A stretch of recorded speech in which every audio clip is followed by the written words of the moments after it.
At some point, I want to talk about choreography of blackboard calculations, but you start. I start. Okay. Leon, thank you so much for being the second guest of this podcast studio. Really, thank you. So you are here not only with your practice, but co-curating the program Sensidency in Art Science and the Perception of Invisible Realms. So I wanted to ask you, how does the notion of the festival themes resonate with your own practice, but also with your curatorial research and perspective? Do you refer then to the title of the festival, or the whole festival in itself, or does quantum matter in your life? Yeah. Does quantum matter in my life? I think it matters a lot. Is yeah. Tell us more. We want to know. Curatorially, I think it matters a lot to me since I'm the fact of quantum physics and of quantum mechanics and the discovery of quantum mechanics, that there's actually within the traditional physics and the conservative physics and the more classical physics, that we have separable things, and that we have a clear measurement apparatus, and that we can really clearly see what's actually happening, that this is questions by itself, that physicists, the media that actually invented all the Newtonian hierarchies of evolutions and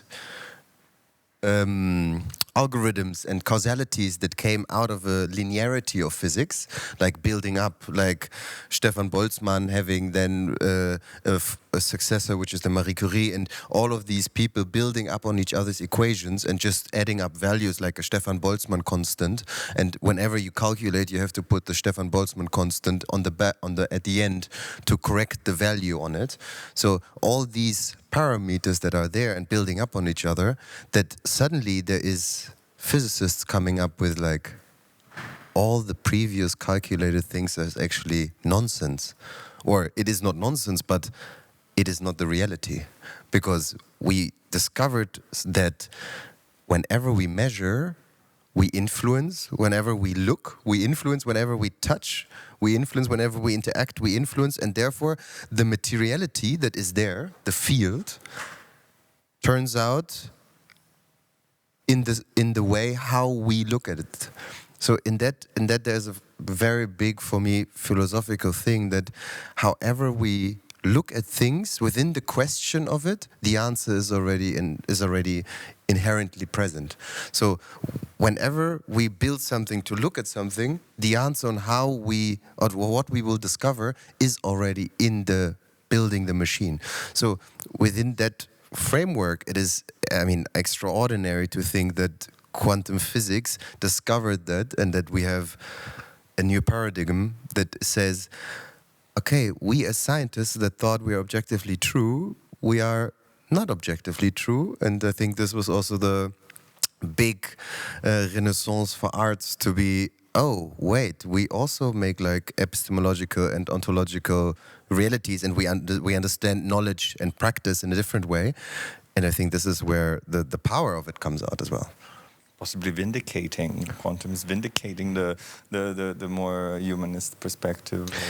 Yeah, and in some way. And what is so special about it, it's not completely contradicting all classical physics, but it's saying that there is more, a different layer of physics. And whenever you measure with all the tools we have measured in the past, you get the classical physics answer. But you can also measure differently, and we can look at things differently, and we will get different results. And what is the implication for building new machines? And I don't mean necessarily because your collective is also one of instrument inventors, isn't it? So what are the possibilities that are being opened in terms of the new instruments that can be built? Instruments that have answers already built within them, or maybe not? Yeah, I think that most of the machines or instruments, I would rather call them instruments we build are research tools as well. So they're not used as an instrument. You know, you get the instrument and then you start learning how to play it. So my teacher always said, like, you need 1/3 of the time to develop the instrument and 2/3 of the time to actually learn how to play the instrument. So you always have to, if you took 3 years of building the instrument, you have to take 6 years to actually learn how to play the instrument. So that's kind of a basic rule within the art science community in The Hague, where and you build an instrument with a light synthesizer, for example. I mean, light could be an instrument that you want to do. And then how to VJ and how to play the instrument, you take double the time. And I think this is somehow a nice equation to understand, okay, wow, you know, like we are developing instruments to understand something new, to understand sound on a different way, to understand space in a different way, to understand light in a different way, to understand words in a different way, whatever these materialities that we want to research are. It's super interesting. I would love to know more about your relationship with the invisible then, because you're talking about seeing and watching, and as we're very interested in how images are produced and experienced, we also did some research on instruments like the hunting cameras that would make you hear or see things that were never visible, or I don't know how to say it, or intended to be visible. So as someone who was very afraid of the dark as a kid, what is your relationship with the invisible? Is it a good one? I think I like the invisible. Nevertheless, I think the invisible is here a metaphor, but also an example of the not perceived, and that can be not heard, not seen, not felt, not what else? Not heard. I already said that you build something that makes people aware of it. And I think that's also one of the qualities of art or artistic research, is to figure out what is actually changing and how to map that and how to evaluate on, okay, 1,000 people that walk through my exhibition, and you know, like how can I get quantified but also qualified results of how this might change something, and it's not that easy. That it's not a cause and effect thing. It's not a causality that somebody walks into the installation is like, oh my God, God is dead. You know, like, no, that's not the case. Like you will walk into an installation and be like, ah, yeah, that was interesting. Oh, I feel different. And then you will walk out again, and you were like, and maybe 2, 3, 4, 5 days, month, weeks later, you will be like, this is a reoccurring thing. Like, what is actually, how did this installation change my life, maybe? And to map these things, that's kind of interesting to me. And that's all unseen things. That's all things we cannot perceive immediately, and that successfully, but also slowly make their way into our perception, and our perception will change, I think. Are they also slightly expanding our imagination, I guess? That's, I think, very beautiful if that happens, yeah. That would be a... Never ask someone what they think of the movie as soon as they get out of the cinema. That's what we say in Italy. That's right. That's right. You kind of have to... ask them 2 weeks later. To exit the world in which you were. But I couldn't wait to ask this question, because we started this conversation and one of the things that we are very interested in, and one of the key sort of explorations of the Black Cube is the process of making time-based outputs, time-based artworks, time-based media, and that the choreographic quality of that process is a very interesting topic, and the way in which things are made, the way in which ideas are developed, and And we started. You started telling us about an experience working with physicists, and you compared very beautifully the act of exploring equations, not just writing equations, with a performance. And I was wondering if you could tell us a little bit more about that. How did that experience come about, and how did that relationship work? And what I would really love you to get to, maybe in the end, is also what is your view on how the scientists that have gained this new perspective through the collaboration that you had, how did their perception change on their own process? This collaboration is a collaboration between the PhD Arts program in Leiden University, which is an artistic research, the only artistic research program, PhD program in the Netherlands, in combination with the quantum arts, quantum theory program at Leiden University as well. And this was a program developed, a collaboration over 1 year, where we had regular meetings, bi-weekly or monthly, and it was about sharing each other's practices and sharing each other's processes. And within this process, it was quite interesting that, of course, we had to first learn and understand all of this mountain of information about quantum physics and what it means, and quantum mechanics, and how did it develop, and how these theorists and laboratorians are collaborating, and what are their working processes, and us asking all these philosophical questions, then being like overwhelmed with all these philosophical questions, being like, oh my God, why do we have to answer these questions? You know, we want to do our experiments, and we want to calculate. And with us sharing the process of having practices and being really process-based and really trying to understand, letting the material influence the practice, the writing in some way, and like letting theory influence practice and practice influence theory. And within this development of new ontological ideas, the process of them reflecting on their own practices became way more inherently obvious. And this is, I think, the biggest exchange and quality that they gained from us, is to actually understand what they're doing is having a certain practice, and this practice of maybe even letting materiality influence their thinking, or is influencing their thinking, having them to come back to a blackboard and being like, okay, the charcoal and the blackboard is their favorite choice of materiality, because the calculating on a whiteboard, as long as white it could be, is not the same as with chalk on a blackboard.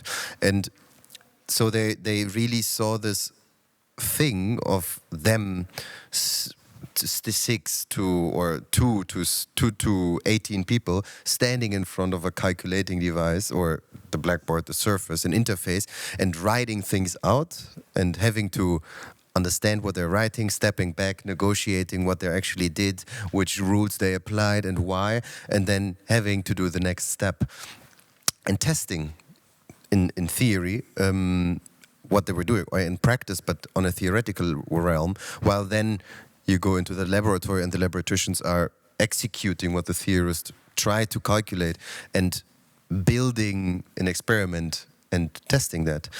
And also the laboratorians understood that, you know, how their processes of how to choose a certain device, how to place a certain device in the experiment.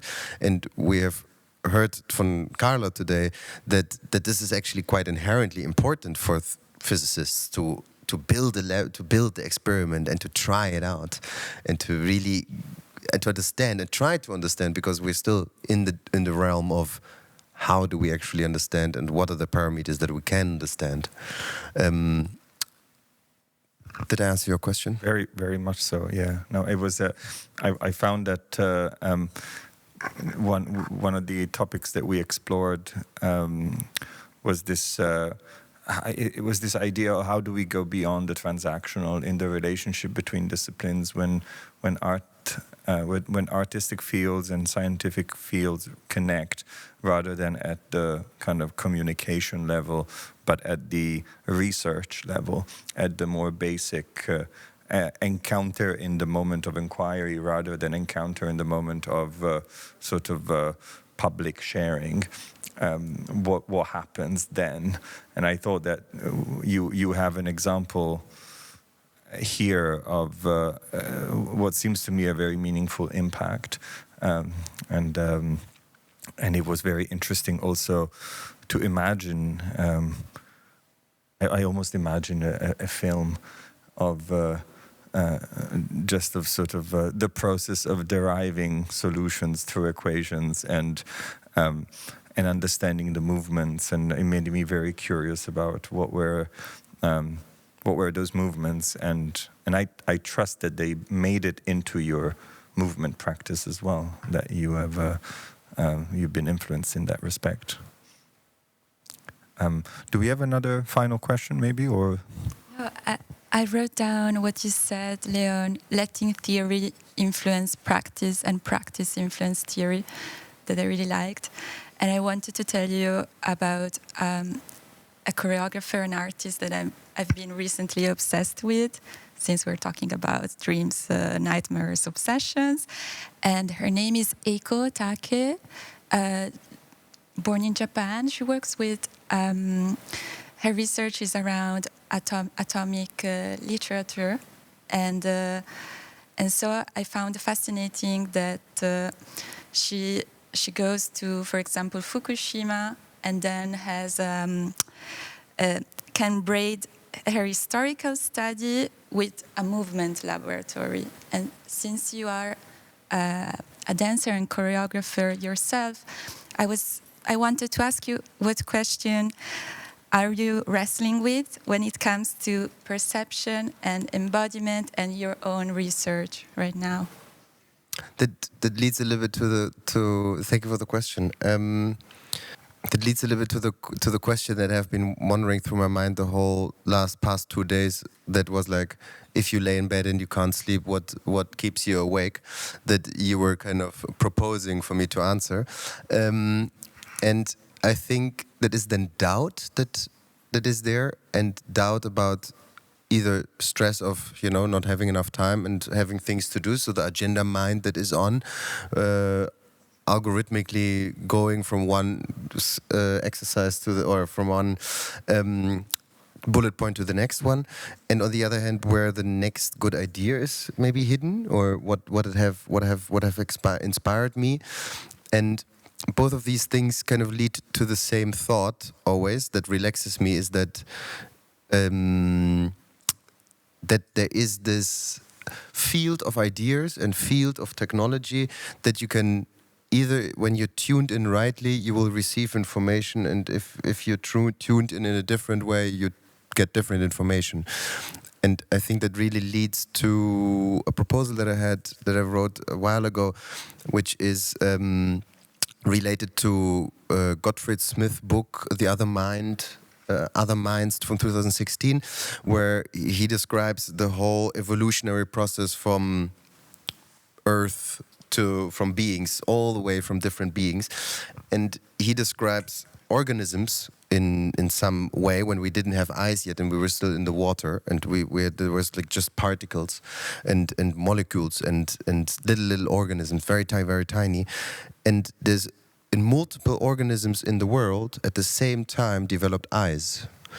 And why? Because there was the need of eyes in the world, and it is like an idea, technology that is in the world, and suddenly all these organisms form eyes at the same time. And this is somehow coherently melting together with the idea that 2,600 years ago, Laoists in China and Siddhartha in India found both the self as a thinking pattern, being thousands of kilometers away from each other, and both discovering in more or less the same century that the self exists, and the philosophical approach of such. And I believe somehow that there is a radio going on, tuned, technology, and we can just plug in and then we get information out of it. And we just have to be attuned rightly enough. And this is the same with ideas of artists. Like Mike Rainiers said the other day that, you know, once you made an object, once you made an art piece, it follows its life on its own. It's there. It's all in and about, and it travels, and it will be seen if it will be seen, and it will be taken and traveling if it's ready to travel. And the only thing you can do is letting it go, and that calms my mind of letting it go. I so will beautiful. start to think about that in the middle of the night as well. Trying to. For sure. Thank you, Leon. Thank you so much for Thank joining you. us.